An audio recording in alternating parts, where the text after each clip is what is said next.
नमस्कार साथियों, आप सभी का स्वागत है आपका अपना चैनल पे।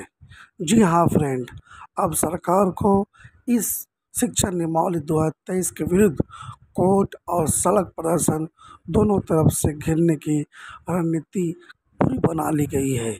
जी हाँ फ्रेंड, आप देखिए, शिक्षक अपनी मांगों को लेकर तपती धूप में सड़कों पर उतरे हैं।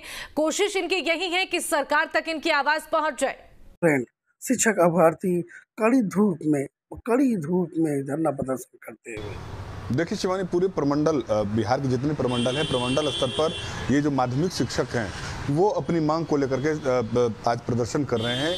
क्योंकि पहले जिस तरीके से ये लोग पहले भी मांग करते आ रहे हैं, जो भी बिहार के नियोजित शिक्षक हैं समान काम के लिए समान वेतन की मांग करते आए हैं और लगातार उनकी मांग है कि राज्य कर्मियों का दर्जा उनको दिया जाए और जो अन्य शिक्षकों को जितना जो नियोजित शिक्षक और अन्य शिक्षक जो नियमित शिक्षक हैं उनके बीच में जो वेतन विसंगति है उसको दूर करते हुए नियमित शिक्षक के अनुरूप में भी उनको वेतन दिया जाए। ये वर्षों से इनकी मांग करते आ रहे हैं। लेकिन जिस तरीके से सरकार ने शिक्षक नियमावली में परिवर्तन किया है और अब जो नए नियम के तहत जो भी नियोजित शिक्षक हैं उनको नियमित शिक्षक के रूप में तभी वेतन मिलेगा जब बीपीएससी के थ्रू जो परीक्षा पास करेंगे उनको नियमित शिक्षक के रूप के अनुरूप ही वेतन मिलेगा। तो इसी का विरोध ये लोग कर रहे हैं। अभी तक तो सिर्फ जो अभ्यर्थी थे, जो टीईटी एसटीईटी अभ्यर्थी थे, वो सरकार के खिलाफ वादा खिलाफी को लेकर के प्रदर्शन कर रहे थे। लेकिन अब जिस तरीके से सरकार की नई नियमावली आई है तो जो बिहार के लगभग 4 लाख के आसपास, पौने 4 लाख के आसपास जो नियमित शिक्षक है, जो नियोजित शिक्षक हैं, जो 10 वर्ष से लेकर के 15 वर्षों तक से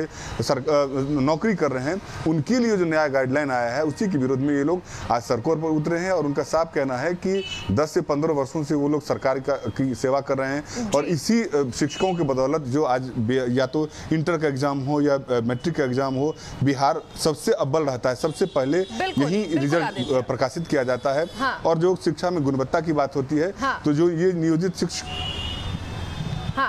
जिस बने बिल्कुल आदित्य, लेकिन देखिए पहली बार नहीं है, कई बार अपनी मांगों को लेकर ये शिक्षक सड़कों पर उतरते हैं, अपनी मांगों को सरकार तक पहुंचाने की पूरी कोशिश करते हैं। लेकिन इस तरीके से शिक्षा व्यवस्था किस तरीके से बिहार में चलेगी जब शिक्षक ही सड़कों पर अपनी मांगों को लेकर लगातार प्रदर्शन करते रहेंगे, कोई सुनवाई नहीं हो पा रही है, फिर भी बार बार उनकी तरफ से यही कोशिश रह रही है कि सरकार तक उनकी बातों को पहुंचाया जा सके। इसके लिए वो इतनी धूप में भी आज सड़कों पर उतरे हैं, अपनी मांगों को पूरा करने के लिए विरोध प्रदर्शन भी कर रहे हैं।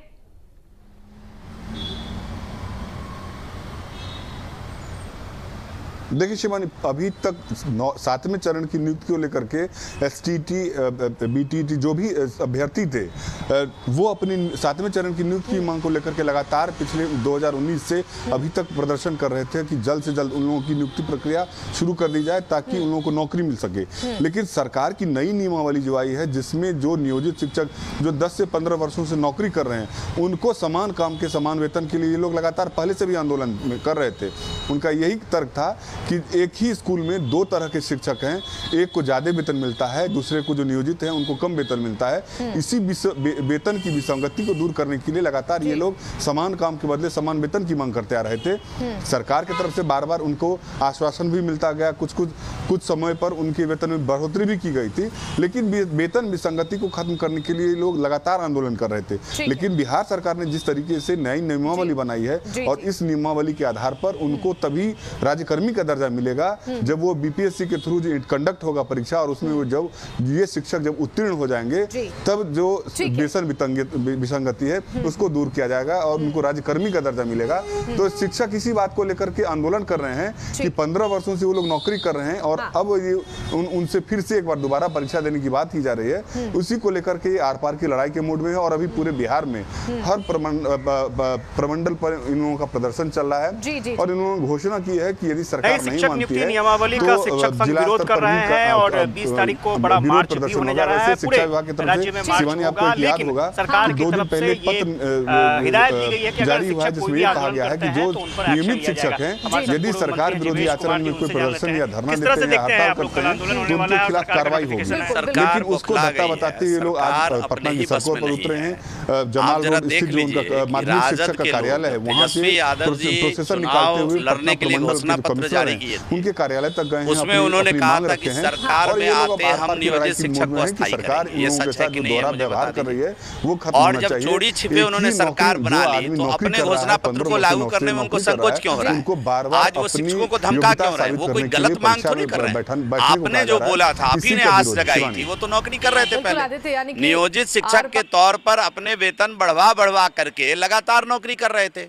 आपने 2020 के चुनाव में एक आस जगा दी कि हम तुमको अस्थाई शिक्षक बनाएंगे, पूर्ण शिक्षक का दर्जा देंगे आपको, पूर्ण जॉब का, आपका जॉब को पूर्ण जॉब मानेंगे।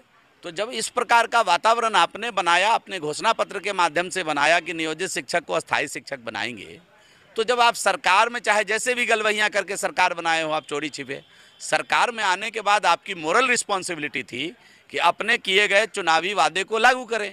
अब आप नीतीश कुमार के दबाव में अपने वादे को किनारे कर रहे हैं और जैसे तैसे सरकार चलाना चाह रहे हैं, तो ये तो आपके मंसूबे को बताता है और जनता के कटघरे में आप खड़े नजर आ रहे हैं। शिक्षा विभाग ने एक नोटिस जारी कर दिया है कि जो भी शिक्षक इस आंदोलन में जाएंगे उन पर कार्रवाई होगी। ये तो धमकाना हुआ ना, आंदोलन क्यों नहीं करेंगे? आंदोलन आप ही ने कहा था ना कि हम अस्थाई शिक्षक बनाएंगे नियोजित शिक्षक को, और वो अगर ये मांग कर रहे हैं तो आप धमकी दे रहे हैं उनको, आप अधिकारी से पत्र लिखा रहे हैं। इस सरकार की हालात ये हैं कि अधिकारी और मंत्री का समन्वय नहीं है, मंत्री और मुख्यमंत्री का समन्वय नहीं है, जनता दल यूनाइटेड का राजद से समन्वय नहीं है, तो बिना समन्वय का सरकार चल रहा है। इस सरकार की हालात यही होनी है। अधिकारी अपने मन से पत्र लिख रहे हैं या मंत्री के निर्देश पर पत्र लिख रहे हैं। बिहार के शिक्षकों को लोहा लेना ही चाहिए और इनको ठीक से इस बार समझा ही देना चाहिए कि जो शिक्षक आंदोलन कर रहे हैं उनका आंदोलन करना बिल्कुल जायज़ है और